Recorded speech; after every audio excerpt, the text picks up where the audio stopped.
America కోరుకున్నట్టే ఇరాన్లో జరుగుతోందా? Power fight తారస్థాయికి చేరుకుందా? ఆధిపత్య పోరుతో అధ్యక్షుడు రాజీనామా చేశారా? అవుననే అంటోంది ఇంటర్నేషనల్ మీడియా.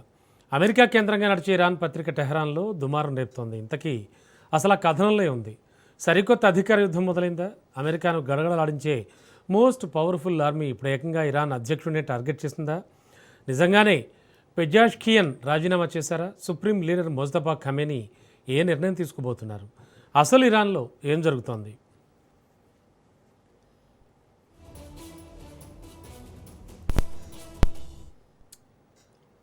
ఇరాన్లో పవర్ గేమ్ ప్రకంపనలు సృష్టిస్తోంది. ఐఆర్జీసీ వర్సెస్ ఇరాన్ లీడర్లు అన్నట్టుగా సీన్ మారింది. దళాల తీరుపై అధ్యక్షుడు మసూద్ పెజెష్కియాన్ అసంతృప్తితో ఉన్నారు. దీంతో ఆయన రాజీనామా చేసినట్లు జోరుగా ప్రచారం జరుగుతోంది. అంతర్జాతీయ మీడియా కథనాల ప్రకారం చూస్తే ఇరాన్ పాలన పూర్తిగా ఐఆర్జీసీ చేతుల్లోకి వెళ్ళిపోయిందట. తను డమ్మిని చేశారని, విదేశాంగ విధానంలో కానీ యుద్ధ వ్యూహాల్లో కానీ కనీసం సంప్రదించడం లేదంటూ ప్రెసిడెంట్ పెజాష్కియన్ తీవ్ర అసంతృప్తితో రాజీనామా లేఖ సమర్పించినట్లు తెలుస్తోంది. పాలన చట్టపరంగా తనకున్న బాధ్యతలను కూడా పూర్తి చేయనీయకుండా చేస్తున్నారని పెజెష్కియన్ ఆరోపించినట్లుగా సమాచారం. అయితే అమెరికాతో కీలకమైన చర్చలు జరుగుతున్న తరుణంలో ఇరాన్ ప్రతిష్టను దెబ్బతీయడానికే విదేశీ మీడియా ఇదంతా చేస్తోందని ఇరాన్ ప్రెసిడెంట్ కార్యాలయం తీవ్రంగా ఖండించింది. ఇదంతా మీడియా గేమ్ అని కొట్టిపారేసింది.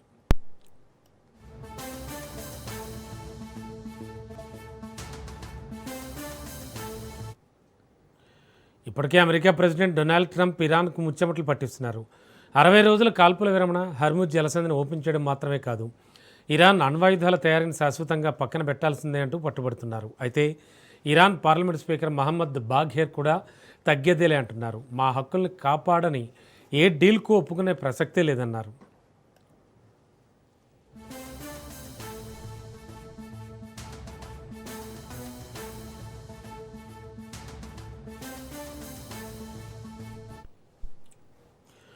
ఒకవేళ ఇరాన్ అధ్యక్షుడు రాజీనామా వార్త నిజమై ఐఆర్జీసీ దేశాన్ని తన గుప్పిట్లోకి తీసుకుంటే యుద్ధం ఎలాంటి మలుపు తిరగబోతోంది?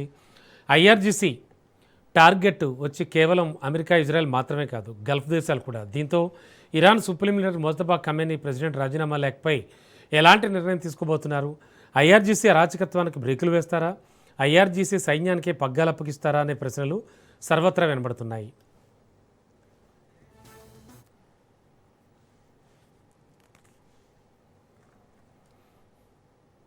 నిజానికి ఇస్లామిక్ రెవల్యూషనరీ గార్డ్స్ కార్ప్స్, సింపుల్గా షార్ట్కట్లో చెప్పాలంటే ఐఆర్జీసీ ఇరాన్లోనే most powerful unit. Ayatollah Ali Khamenei స్వయంగా ఏర్పాటు చేసినటువంటి యూనిట్. అందుకే యుద్ధాన్ని ఐఆర్జీసీ పర్సనల్గా తీసుకుంది. అమెరికా అంతు చూడడమే తమ లక్ష్యమని భీష్మించు కూర్చుంది.